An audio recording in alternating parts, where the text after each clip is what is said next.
Mold on the walls, the ceiling peeling. This is how Kaiya Wilkes found her apartment when she returned from her Hurricane Ida evacuation last weekend. The apartment complex knew about the damages in my apartment for over a week and never said anything to me. They told me I had 10 minutes to pack a bag and leave. The college student only moved into Saulet Apartments a few weeks ago, but she left with plans to come back once it was repaired. That Friday, she saw this email in her inbox from Saulet management. Dear resident, we are terminating your lease effective 5 days from the date of this letter. Your apartment is no longer fit for human habitation. I consider it very unlivable because you can't live in mold because of how much there is, but it is definitely repairable.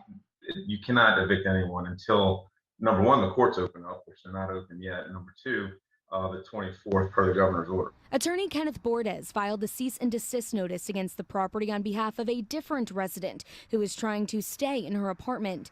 His client claims the damages aren't even hurricane-related, and she's been requesting repairs to leaky plumbing for a year. If in fact it shows that it's an unsafe environment, all right, let's put us in a new place. That's fine.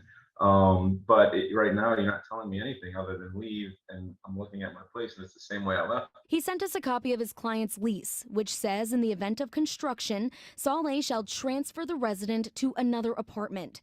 Bordes says he's talked with the apartment's attorney and has been told his client can stay put for now. My clients just want to do like everyone, just start recovering from the storm. They just don't want to be bothered by getting kicked out of their house. Another resident sent us these pictures of the hallway leading to their apartment, the walls ripped off and pieces of the ceiling missing. The letter from Saulet says they had no choice but to terminate leases. The 5 days and them wanting to dispose of my stuff after 5 days is really the biggest thing that bothers me. There was no options, there was no communication before that letter was sent, there was nothing. They kicked me out. Kaiya is apartment hunting again. Based on conversations, Bordes believes there could be at least 100 other tenants dealing with the same eviction notice.